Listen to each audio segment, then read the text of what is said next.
et bienvenue dans ce nouvel UFOdio. UFOdio, c'est de l'UFO en mode audio. L'histoire secrète des études sur les ovnis de la NSA dans les années 60, par Jazz Shaw.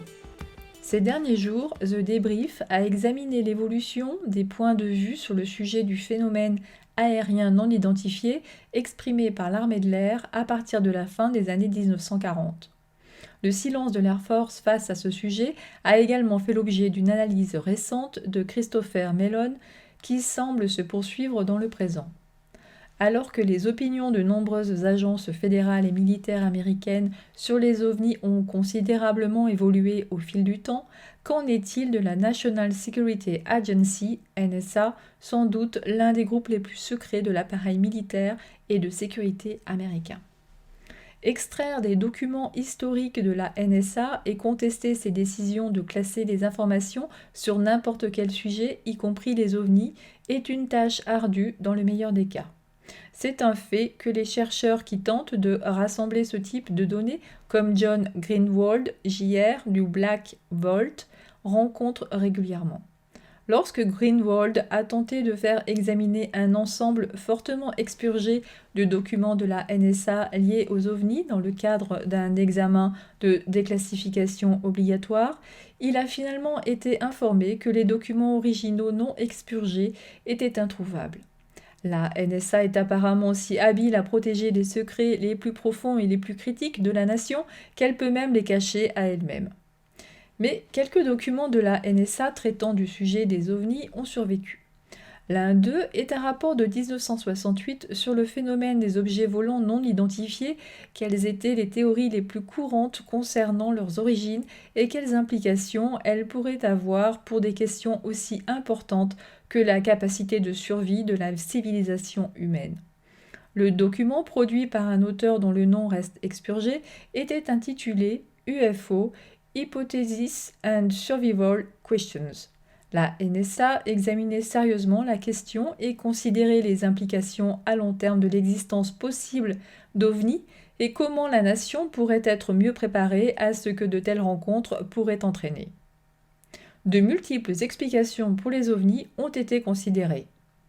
Le document est une version préliminaire de ce qui était vraisemblablement la version finale, mais cela le rend potentiellement encore plus intéressant car il comprend de nombreuses notes de bas de page et des commentaires griffonnés de l'auteur. Le document a décomposé 5 hypothèses générales différentes quant à l'explication globale du phénomène des objets volants non identifiés. La première note de bas de page du document attachée à la première utilisation de l'acronyme OVNI est potentiellement intéressante. La note de bas de page se lit comme suit. Tous les objets aériens volants, navigants ou manœuvrant, qu'ils soient brillants, pulsés ou d'une teinte métallique constante, dont la forme est quelque peu circulaire ou cigariche, notez l'utilisation de l'adjectif cigare, cela rappelle plutôt le désormais tristement célèbre tic-tac. Les catégories générales qu'ils ont identifiées étaient les suivantes. 1. Tous les ovnis sont des canulars. 2. Tous les ovnis sont des hallucinations. 3. Tous les ovnis sont des phénomènes naturels. 4. Certains ovnis sont des projets terrestres secrets. 5. Certains ovnis sont liés à l'intelligence extraterrestre. Pour placer ce document dans un contexte historique en termes de débat sur l'UAP, il vaut la peine de s'arrêter ici et d'examiner le rapport du groupe de travail sur l'UAP largement diffusé du 25 juin 2001. Comme vous vous en souvenez peut-être, ce document a également décomposé l'évaluation du gouvernement sur divers « bacs » d'explications potentielles pour les observations. Ce n'est peut-être pas une coïncidence si le nombre de ces « bacs » dans ce rapport était également de 5. Ils étaient 1. Fouillis aérien. 2. Phénomènes atmosphériques naturels. 3. Programme de développement de l'USG ou de l'industrie. 4. Systèmes adverses étrangers. 5. Autres. Le rapport de 2021 ne tente pas d'attribuer aucune des observations signalées à des canulars ou à des hallucinations, mais cela s'explique facilement par le préambule de cette liste qui précise que les rapports à l'étude ont été donnés par des observateurs militaires formés. La majorité ont été décrites comme impliquant également des observations avec plusieurs capteurs. Ce facteur éliminerait presque la possibilité de canular et ils ne voudraient certainement pas laisser entendre que leur pilote Top Gun était fou. Les autres catégories cadrent remarquablement bien avec les points 3 à 5 du rapport de 1968. Les phénomènes naturels engloberaient clairement certains encombrements aériens et phénomènes atmosphériques naturels. Secret Earth Project convient parfaitement au programme de développement USG Industrie et aux systèmes antagonistes étrangers. Et la poubelle, entre guillemets autre, ouvre évidemment la porte aux objets liés à l'intelligence extraterrestre, entre autres. Comme dans d'autres études de documents gouvernementaux UAP, The Debrief a examiné ici, il est fascinant de constater à quel point la conversation semble avoir peu changé en plus de 7 décennies.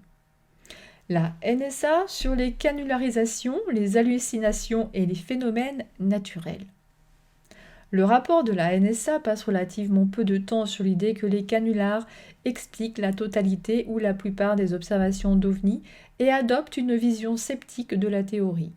Il parle de la rareté des hommes de science perpétrant de telles falsifications tout en agissant dans le cadre de leurs fonctions professionnelles, y compris des professionnels militaires.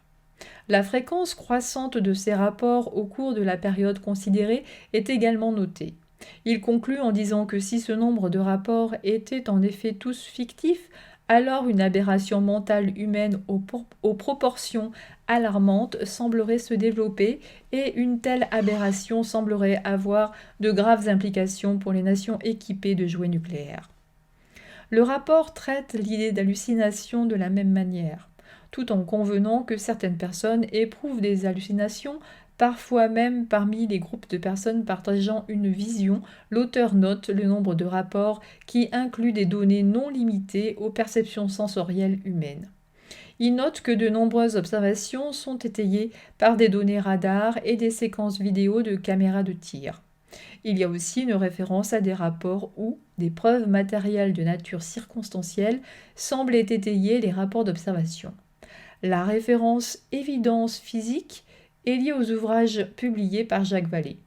Si toutes ces observations étaient des hallucinations, le rapport conclut que nous pourrions remettre sérieusement en question la capacité de l'humanité à distinguer la réalité de la fantaisie, produisant ainsi un impact négatif sur la capacité de l'homme à survivre dans un monde de plus en plus complexe.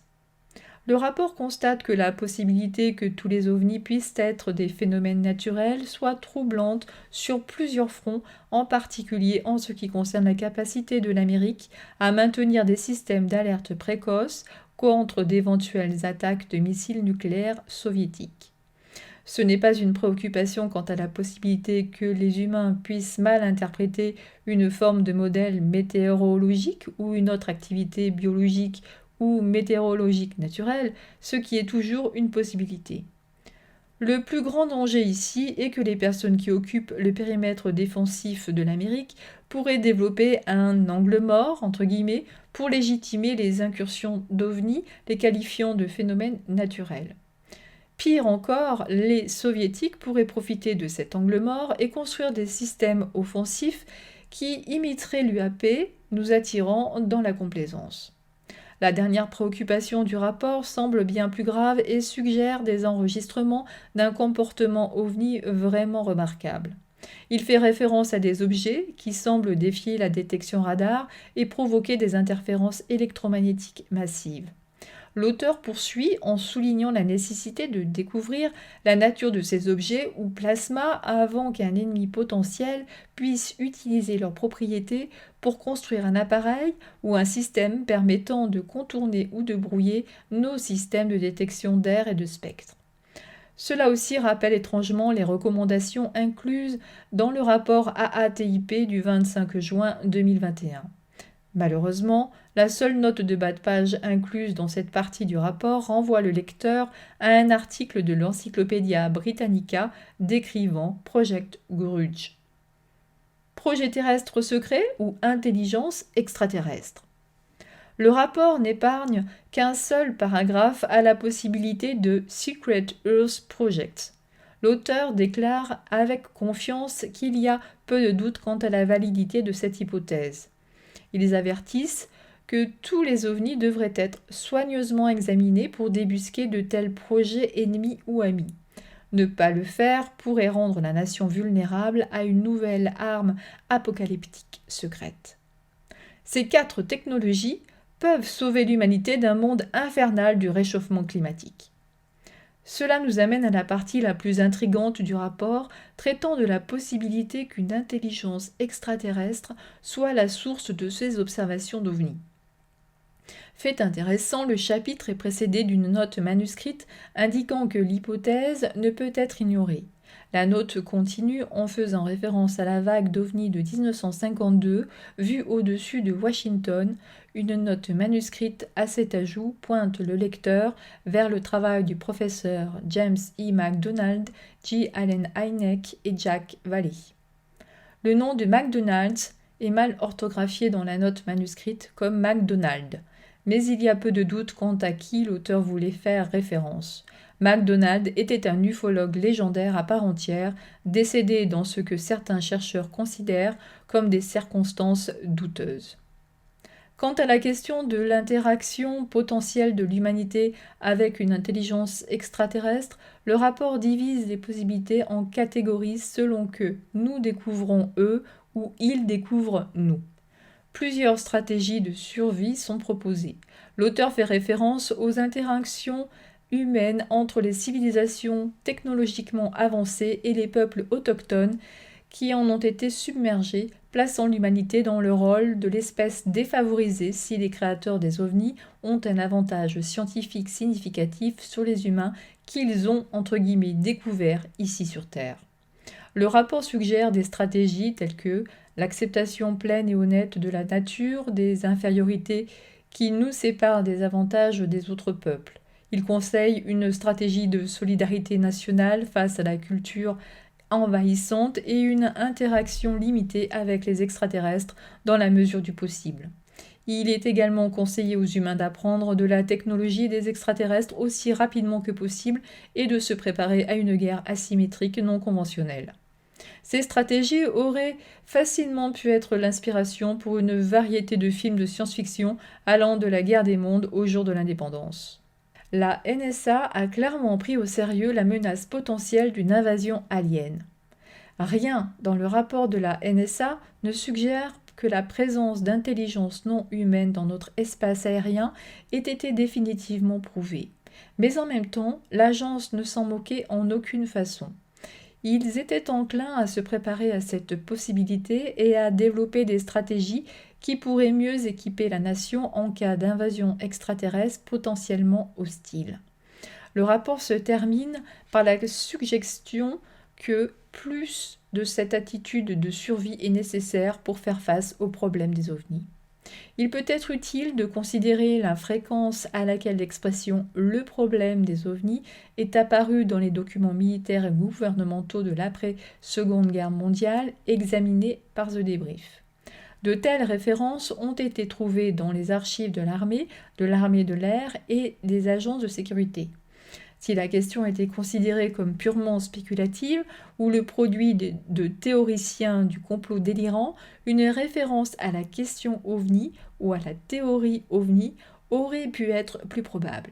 Mais le mot « problème » suggère que les gardiens des secrets et de la sécurité de notre nation exploraient un phénomène qu'ils considéraient non seulement comme possible, mais peut-être probable, sinon confirmé.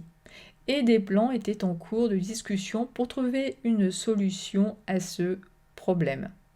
Peut-être que si d'autres documents officiels sont révélés à l'avenir, d'autres réponses seront révélées.